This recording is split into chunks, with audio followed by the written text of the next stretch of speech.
ایک بزرگ فرماتے تھے اگر کسی کو تم برائی میں بھی دیکھو تو یہ سوچو ہو سکتا ہے اس کی زندگی کی آخری برائی ہو پھر وہ توبہ کر لے، اور میری زندگی کی ہو سکتا ہے یہ آخری نیکی ہو، مجھ سے کوئی گناہ سرزد ہو جائے۔ کتنے لوگ ہیں جو مرتبہ کمال پہ پہنچے لڑک گئے، بڑے بڑے لوگ تھے لیکن انجام ٹھیک نہیں ہوا۔ بلعم بن باورا کی مثال ہمارے سامنے موجود ہے۔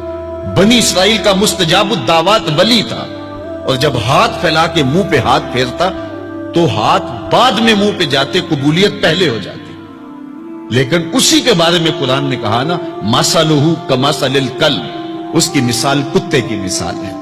زبان لٹک گئی تھی، زمین چاٹتا تھا، چونکہ اس کے ہاتھ نبی کے خلاف اٹھ گئے تھے۔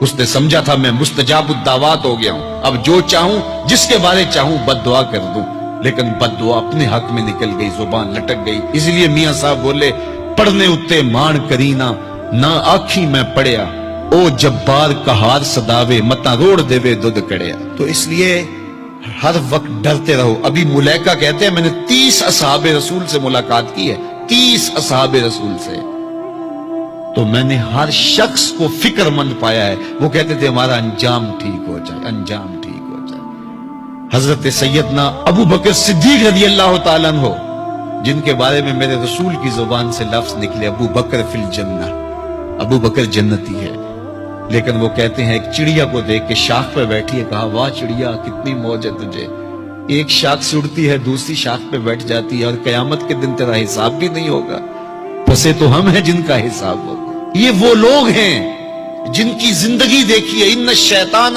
یفر من ذل عمر، عمر وہ ہے جس کے سائے سے شیطان بھی بھاگتا ہے، لیکن وہ کہتے ہیں کاش میں مٹی کا ڈھیلا ہوتا۔ اللہ اکبر۔ حضرت عمر کہتے ہیں کہ اگر برابر سرابر بھی چھٹ گئے تو غنیمت جانیں گے، اگر برابر بھی چھٹ گئے تو پھر بھی غنیمت جانیں گے۔ یہ وہ لوگ ہیں جن کی زندگیاں تقوی سے عبارت تھی، اور اللہ کی خشیت جن کے سینوں کا نور تھا اور باطن کا سرور تھا۔ ہمارے بہت سارے معاملے اور بہت ساری خرابیوں کی جڑ یہ ہے کہ ہم نے اس دنیا کو اوڑھنا بچھونا بنا لیا۔ ایسے اس دنیا میں ہم زندگی گزار رہے ہیں جس طرح ہم نے اس دنیا سے کبھی جانا ہی نہ ہو۔ اس لیے دنیا کی بے رغبتی، دنیا کی بے رغبتی کا مطلب یہ نہیں ہے کہ ترک دنیا کیا جائے۔ اس پر صوفیاء نے جو بات کہی وہ بہت خوبصورت کہی۔ وہ کہتے ہیں کہ دنیا کے اندر ایسے رہو جس طرح کشتی پانی میں رہتی ہے، کہ کشتی پانی میں رہتی بھی ہے لیکن پانی کو اپنے اندر آنے بھی نہیں دیتی۔ تم دنیا میں رہو، دنیا تمہارے اندر نہ رہے۔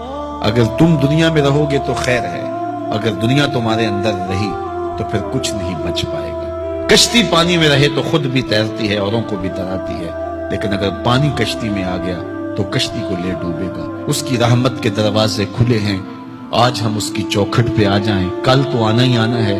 پھر جو کفن میں منہ چھپا چھپا کے آتے پھریں گے، کیا اچھا ہو کہ خود کھلے منہ سے اس کی رحمت کے دروازوں پہ آ جائیں۔ اس کی رحمتیں آواز دے رہی ہیں، یا ایھا الانسان، او بھاگنے والے انسان، او نسیان کے پتلے، او بھولے ہوئے، او بھٹکے ہوئے، راستہ چھوڑ کے جانے والے، مالک کی رحمت کی آغوش کو ترک کر دینے والے، آجا پلٹ کے، ما غرک بربک الکریم، آجا تیرا رب بڑا ہی کریم ہے۔ قبل اس سے وہ ماننے سے انکار کر دے، توبہ کا دروازہ بند ہو جائے، سورج مغرب سے طلوع ہو جائے، پھر بندہ ہاتھ کاٹے۔ کسی نے چیخ چیخ کے مجھے کہا تھا، کوئی رو رو کے ترلے منتیں کر کے مجھے کہتا تھا، میں اس کی بات کو نہ سنا، کاش کہ اس کی پکار کو سن لیا ہوتا، اس کی آواز پہ لبیک کہہ دیا ہوتا، اور میں اس کے ساتھ چل پڑتا، اور وہ مجھے انگلی تھام کر محمد عربی کی چوکھٹ پہ پہنچا دیتا، تو آج یہ رسوائیاں میرا مقدر نہ ہوتی۔